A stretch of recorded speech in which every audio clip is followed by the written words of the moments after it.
Hey guys, what is up? It is Dean with Burn One here today. I'm going to finally give you guys a Lost Decade profile. I was hesitant to do this for a while because, while this was my initial draft and it's close to 4 months ago when this set came out, I wanted to see everything the set had to offer before settling on a list. And after trying probably close to 10 different decks, pretty much every climax combo imaginable. There is actually the TD combo is the only combo I have not I felt like fully explored. I decided that my initial draft was probably the best thing I can do with this set because it is fragile. I'm going to warn people about that. But let's get into the deck profile first. So we have 3 Rickies. This is the Rem Ricky from ReZero. It's pay 1 clock sell, search for a level 1 or lower, and then on attack, mill top. If you mill a climax, draw ditch. We only play 3 because we're not playing level 1 combos in this deck. The level 1s in the set as a whole are pretty underwhelming. So I'm trying to kind of emulate what I did with Million Live, but with worse cards than what Million Live had. Then we have 2 of this card. This card is just a generic clean cut. Vanilla power, 2500 power on reverse of a character. Tap something, move it to your back row. 2500 power means it's like rough to get reverses, but you have the Ricky to find it when you need to. All in all, it's like okay. It's serviceable. I've tried running 1. I think that's too greedy. 2 seems like a good number. 3 Brainstorm. I don't want to run 4 because, you only need 1 Brainstorm. In fact, you could probably get away with running 2. But, I don't know. I feel like at 2, you won't see it enough. And at 4, you'll see it too often. So I think 3 is the nice middle ground for, Brainstorms. Kind of like the Rickies. You don't want to see you only want to see, 1 Ricky, but you want to see it early. Kind of like the Brainstorm. 2 of this card. This card's for big combos. It's 500 power global. And then you can sack it when a card leaves your board. If it's in the back row, you can sack it when a card leaves your front row to put that card back on the board. It's like pseudo encore type thing. 2, this card is why we play standby. Every other top end in the set, because this card exists, is automatically worse than this card. This is global 1000 to the level 3. But more importantly, it has you can discard the level 3 to top check 4. So this is a spammable Azusa on a good card that you'll want to hold in hand, right? Because I've tried this with the 1/0s that can discard vanillas, or the cards that can just discard vanillas in general. The idea is the problem with those is you're discarding a playable to go find something at random. And you have to sculpt, not only do you have to put in bad cards in your deck, but you have to, sculpt bad cards as well, just to be discarded with this. Well, this, it's you're sculpting a good card that you can, bail out your deck at any time. This gives you super good deck speed on first deck, and just, generally, your deck manipulation is fantastic in this set. As long as you're playing, I believe a 2-4 split, of course, is correct. I'd seen lists try to play 1 or even 0 of this. I think that's completely wrong. This is a good 2 of. Then level 0 lineup, just rounding it out. I play 4 coin flips because our character count is so low. Look at level 1, we only play 3 characters. I wanted to opt for the coin flip because this is the thing that can give you the most value throughout the game, which is what a lot of these cards are lacking, right? The Ricky is good for a single turn. This clean cut can save 1 card, and that's only in the first couple turns in the game, and that's even debatable because it has to find a reverse. The coin flip, if you can side with it or just find an open lane for it, it can continuously plus you hand, and that way the stress of the initial part of the game is alleviated a bit. Because this deck will struggle against super aggressive decks, and it will struggle to put out big boards early, especially if you don't open the Ricky or the clean cut. At level 1, because of the other cards that I felt I had to include for this deck to function, I only play 3 of this 1/0. it's just like the level ones in Lost Decade are kind of abysmal. Like they're all reliant upon markers, or they're just climax combos, or they're just not good cards in general. So this was actually just the best thing I could put in. It's a 1/0 Taiga clone, so it's 500 for every other character on your board. So it's a 6/5. You have a full board, and then we play 4 of this event. It's just 1/1, go to memory, and top check 4. Add a adventure to hand, which is any of the characters. If you have 2 of this in memory, at I think it's beginning of main phase, you can choose to dump them from memory to grave and stock charge 3. So you get to like you get 1 free stock on top of like you can cash out whenever you want. So like if your opponent's like playing like a stock swap in their deck, the stock threshold for this deck is like 8 or 9 stock, I think, for level 3. You can like only sit on 5 stock and then cash this out on like your finishing turn. And that way you're not as susceptible to something like stock swap, but you're still getting about as much compression. So this card is fantastic. The reason you have to play 4, and this is why we have such a thin level 1 lineup, is if you don't get 2 of this in memory, resolving this can almost cripple your game plan, because you do need like 8 stock at the end. And 8 stock in a deck that doesn't have stock charge, outside of like this 2/1 that I'm going to go over, that has to hold board, and you have to have a second climax in order to actually get stock gains from, you can't just waste 1 stock on something that's not going to plus you, right? Because like if you play this down, you're probably going to have to brainstorm after, like if you actually need it hand, right? Because this isn't a character in hand. It finds a character in hand, but like what happens if you play this and then you find a 2/1, right? It's like you paid 2 stock for that 2/1. The stock crunch is just kind of real, because like you can like set yourself back almost an entire turn of attacks, is basically what I'm trying to say, if you don't resolve 2.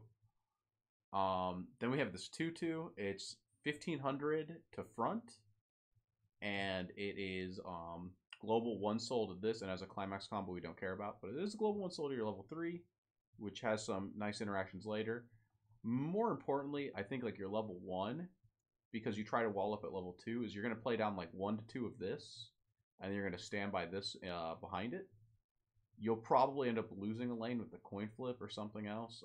You'll be lucky if you keep a lane. So this thing will sit at, if you have a full board, this is 8k. If not, it's 7.5. You may have to side with the level 0 just to try to keep this at 8k if that is a relevant power threshold that 7.5 isn't. But then more importantly, it works also good with this. Then we have this 2/1. It has draw ditch on play, and then it has send to memory to top check 4. Once again, you notice we have a lot of mill in this deck. We have these events, we have this, we have this. This card is not really that good by itself. The draw ditch is okay. The send to memory to top check 4 is okay. But we have to play it because the level 2 combo that, for going level 1 for this card, it's 2/1. If this card is in memory, this thing is only 5k base. If this is in memory, it's a 9/5. So it's 2/1, 9/5. Climax combo on book, top check 4, add a character, and then stock from grave. So it gives you, deck manipulation, and then stock. And then at 9/5 behind this, it's 11k. If you're threatening anti-change, this counter that we're going to go over in a minute, you can threaten up to 13/5 on a level 2 in 2 lanes. And then if you get another book, you can stock charge again.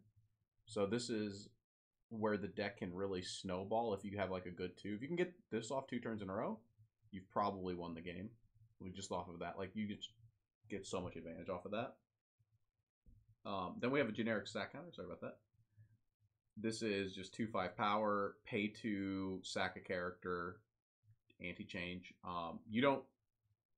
You threaten the anti-change, but you probably never use it. That's like the little secret about the deck. Probably shouldn't have gave that away, but it is true. Having the counter in hand is like a big threat to your opponent, right? Like they're not gonna, like they have to respect like that you have 2 11Ks on board with the anti-change. and that enough is like a deterrent that they probably won't early play into it, or they'll side it, which lets you keep the counter, which is good for you. Which is why I say this deck is very fragile, because if they don't respect the counter and you're forced to use it, it's almost worse for your deck because of the resources you had to invest into the counter. And you have to find the counter again. So that's like something I'll go over more in a bit. Then we play 3 of this blue event. I wish I could play less, but there's no way to search it. There's no way to not get it. It's you need this every game, so you have to play it in high counts, but you only realistically need 1 of it every game.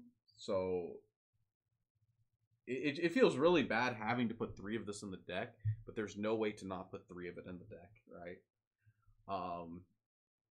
When it's equipped to a card, if you have 2 or more climaxes engraved, you can drop search for free. So you just like put this on a card, you get to search your deck for any card, and then you ditch after the search. So it can be like used as a foolish burial type thing. Just generally, like you can turn like random like coin flips that hit into like your level 2 combo. You can grab your level 3 to Azusa. Your deck manipulation and your hand fixing become insane level 2 thanks to this card. And then it has the same line of text as all the equips. If it sent to a grave when it was a marker initially, so like if the card leaves board and it had it under as a marker, it goes to memory if you have 2 or more other characters, and then it blinks back to hand at beginning of main phase. So you can use this every turn. You can like put it on this card, then send this card to memory. This card blinks, and then you get to drop search again the next turn. A lot of cool cards. You can use this before brainstorming to help your brainstorm hit maybe. Just a fantastic card that realistically I kind of wish I could just cut the number a little bit down on, but yeah, that's something I don't think you can do. Then now we're at level 3. We have 2 early play heals. I think this is the easiest card to cut if you're looking at like maybe you want to run more level 1s or maybe you want to run more level 0s. Because I feel like the games where you're putting this down are the ones where you don't have the book combo. And the ones where you don't have the book combo, you don't want to be wasting stock on this when you could just like wait for this to come out. And then it gets 500 for every other. It's 9.5 base, so it's at 11.5, or in the early plays 2 or less climaxes. But this card is not very good. You can just probably cut it if you want to. It was in there initially as a standby target. It is the biggest level 3 in the entire set. It's very sad, but it is what it is. So it's like the best standby target technically at level 2. And then at level 3, we have the finisher. It's come and play heal, climax combo, pay 2, ditch 1, on attack with the standby. Choose 1 of 2 effects. You either burn 3 on attack, or up to twice per turn until end of opponent's turn. When a card leaves your board, burn 1. So the way this works, and the big combo with this, is you attack with 2 of these into hopefully open lanes that you've won, because remember you have this card behind these. They're 11k, trying to hold board. And usually because of the way like your deck is, like the damage is being dealt in the mid game, you're probably like 1 to 2 damage behind your opponent. So like the idea is that hopefully you hit level 3 a little bit before they do, so they can't run these over yet. And you win 2 lanes with this behind this, right? Because these have been winning their lanes. And then you crash a random card. It doesn't matter. Anything that you can crash. And you save it with the Field Encore. So you've had 2 cards leave board. So each of these proc, and you get 4 burn ones. And then the idea is that you have a second field counter. So like the ideal board is you have 2 of these.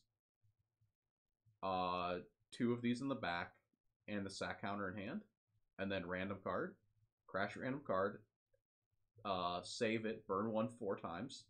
When they go to attack, you use the sack counter, sack the other the card you saved, and then sack this again, and then burn 1 4 times during their like first attack. Hopefully, hopefully that's enough to seal off the game. Hopefully, you can crash. Right, so there's like a lot of counterplay to this top end.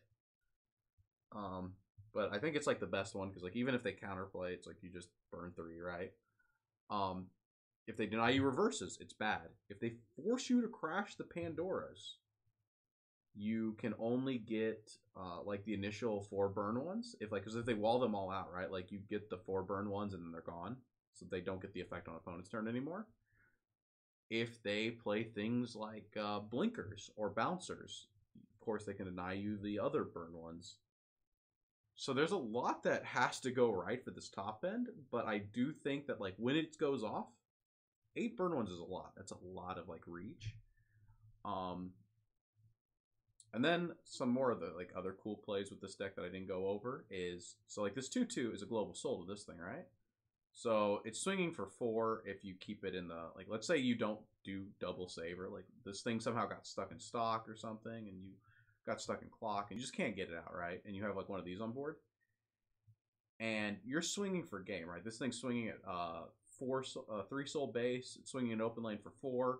You trigger that standby, it's for 5. Feels bad, right? Because you don't want to swing for 5, you want to swing for like 3, but you're stuck to swing for 4 at least. If you use the standby and you standby over this card, you can like modulate your soul counts, right? Because you can make it where your trigger wasn't really a trigger by getting rid of this thing in the back row and making your card lose a soul, but then it gains a soul from the trigger. So you just try and even. And then also that would modulate your future attacks to where they would lose a soul because this card's off the board.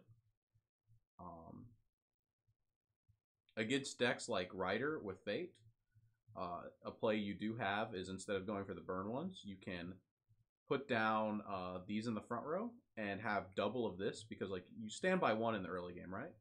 And then you just use your standby, and instead of getting out the saver, you can bring out the second copy of this. These are now 4 soul. So you can just side your opponent's board for 1 against things like that. It also forces out neg souls, right? Because you just put too much soul on your cards for them to like effectively neg soul you. I don't think there's really anything else to talk about with this deck. I think this deck has a lot of problems. I think it's kind of fragile, namely, because like if this card gets answered early and you get like level locked at 1 and this card gets answered, you'll probably end up having to pass, which is very unfortunate.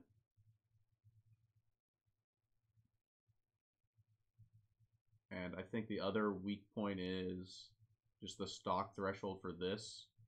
I feel like this is a very all or nothing card. 4 burn ones is not very impressive for a top end anymore. I mean, like, yeah, I don't think it. I think the time that was impressive was a long time ago.